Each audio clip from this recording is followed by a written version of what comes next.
Selamat pagi, jumpa lagi di Berita Padang bersama saya Afrin Meriana. Sejumlah berita aktual dan menarik akan kami sajikan untuk Anda. Berikut 3 berita utama pagi ini.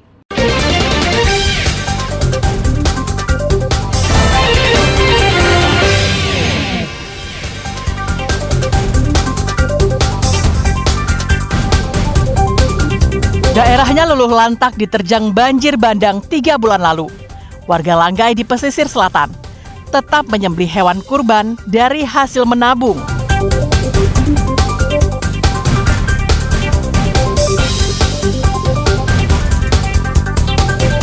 Kalap tak peroleh pekerjaan, seorang tukang perabot nekat mencuri telepon genggam milik marbot masjid.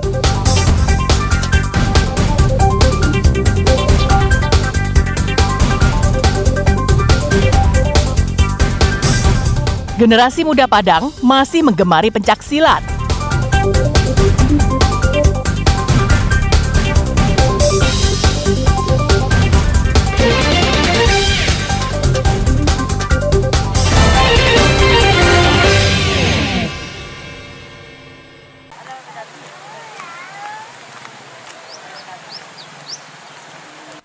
Meski daerahnya rusak parah akibat banjir bandang yang terjadi pada awal Maret lalu, warga Langgai di Nagari Gantiang Mudia Utara Surantih, pesisir selatan, tetap melaksanakan kurban. Hal ini disebabkan kebiasaan warga setempat yang menabung uang pembelian hewan kurban setiap minggu. Kebiasaan ini telah dimulai warga sejak 15 tahun lalu.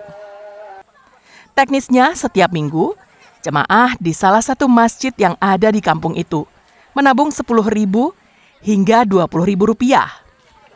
Tanpa terasa, dalam jangka waktu 1 tahun, mereka bisa berkurban.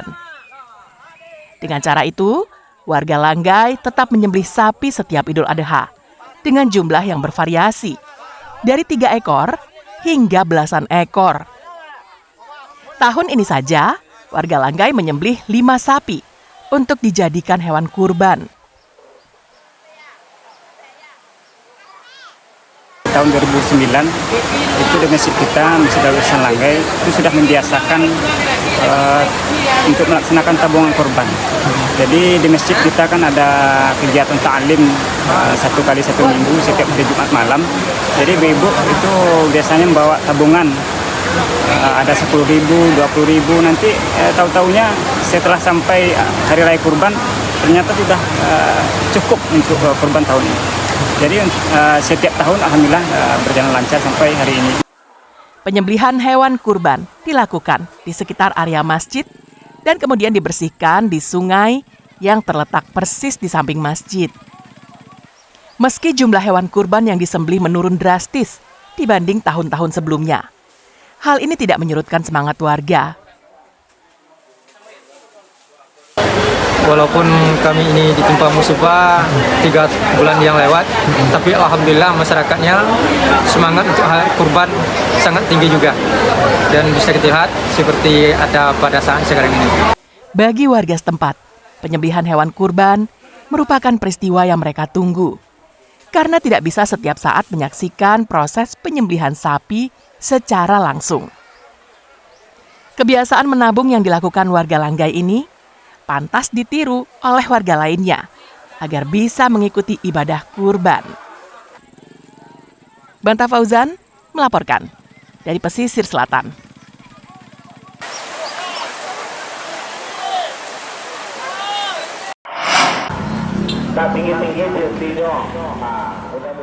Para pengikut jemaah Satariyah di Padang mendatangi Masjid Nurul Yakin di Simpang Tabing, Kelurahan Bungopasang, Kecamatan Koto Tangah, Selasa pagi. Mereka melaksanakan salat Idul Adha yang dipimpin oleh imam masjid. Pelaksanaan Idul Adha bagi jemaah Satariyah ini memang berbeda dengan yang dilakukan pemerintah. Penetapan Idul Adha bagi jemaah Tarekat Satariyah berdasarkan Ruqyatul Hilal. Ruqyatul Hilal adalah metode melihat bulan secara kasat mata tanpa menggunakan alat apapun. Hasilnya, bulan baru tidak terlihat pada akhir bulan Zulkaidah, sehingga dibulatkan menjadi 30 hari.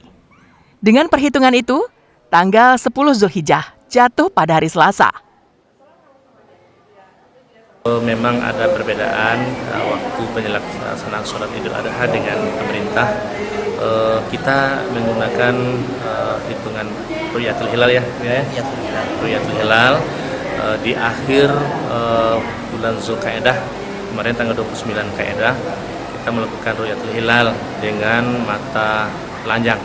Jadi di akhir itu hilal tidak kelihatan, maka digenapkanlah hitung Zulkaidah itu 30 hari. Pengikut jemaah Satariyah di Kota Padang cukup banyak. Terbukti jemaah yang menghadiri salat penuh hingga ke bagian teras belakang masjid. Usai salat dilanjutkan dengan menyembelih hewan kurban. Tarekat Satariyah adalah satu dari sekian banyak tarekat yang berkembang di Indonesia. Tarekat ini berasal dari daerah India dan masuk ke Indonesia dibawa oleh salah seorang ulama pada abad ke-17. Penyebaran tarekat Satariyah ini bermula dari Aceh. Laude Juhardio Anse melaporkan dari Padang.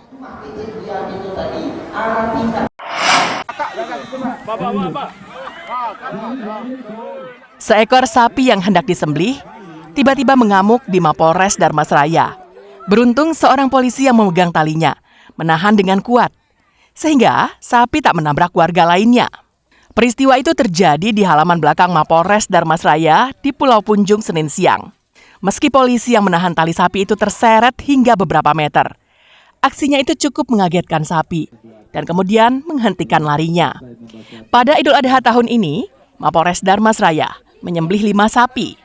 Daging hewan kurban itu dibagi rata dan kemudian diserahkan kepada panti asuhan dan beberapa pondok pesantren di Darmasraya. Hari ini Polres Darmasraya kita melakukan hewan korban ini ada 5 sapi yang kita bagikan kepada masyarakat di sekitar Polres, kemudian panti asuhan, kemudian pondok pesantren yang ada di beberapa tempat di Kabupaten Darmasraya. Semua proses penyembelihan hewan kurban, memotong dagingnya, hingga membaginya dalam kantong plastik kecil, dilakukan sepenuhnya oleh polisi di Darmasraya.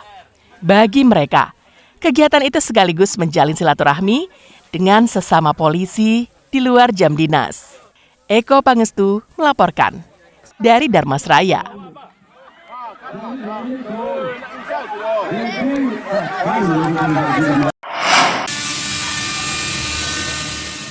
Seorang pemuda di Lubuk Lintah, Kecamatan Kuranji, Kota Padang, berhasil menyulap limbah botol kaca menjadi karya seni hiasan cantik bernilai ekonomis tinggi.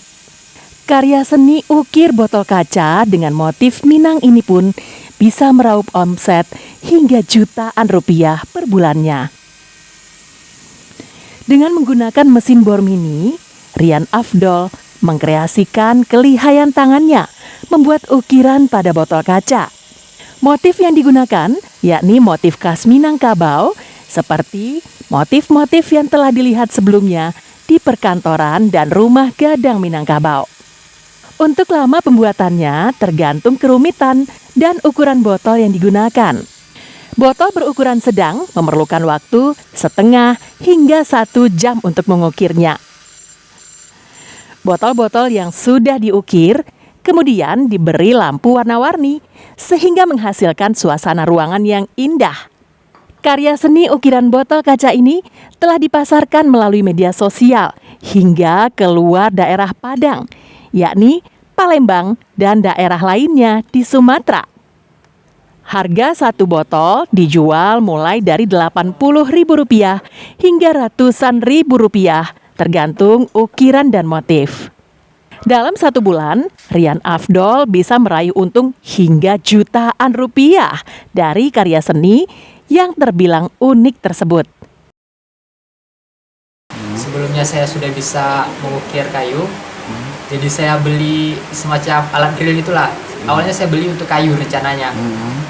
Lalu ketika saya cek semua aksesorisnya, ternyata ada beberapa item yang memang untuk kaca. Kemudian ya saya mulai mengkomunikasinya dengan lampu. Mulai saya padukan dengan lampu, dengan warna. Dan pas saya lihatkan, saya coba perlihatkan kepada teman-teman, responnya bagus. Ya saya mulai buatnya. Harganya tergantung ukuran, tergantung motifnya juga. Paling rendah itu ada yang 80.000, yang paketan ada yang saya buat paket-paket itu harganya ada yang 400 atau 500. Paling banyak Padang ya pasti ya. Padang, Batu Sangkar, yang kalau jauh itu ya Palembang, Jakarta, Surabaya, Semarang. Selain menjadikan sumber penghasilan, Afdol juga sudah ikut membantu pemerintah mengurangi limbah botol yang sulit diurai. Alfi melaporkan dari Padang.